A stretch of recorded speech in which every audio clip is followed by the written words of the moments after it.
Hi everyone, welcome back to our channel. In today's video, I'm going to show you how to add space before paragraph in Google Docs.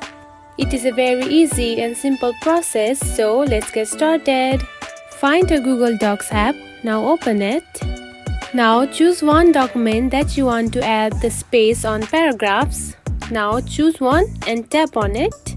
Here you can find the pencil icon at the bottom corner. Simply tap on it. Then choose the paragraph that you want to add the space to, like this. Then after choosing, tap on to written button right here, like this. Now you can see the space has been added to your paragraph, just like this. Now you can add space on wherever you want to add to the paragraphs. And that's it. This is how you can add space before paragraph in Google Docs.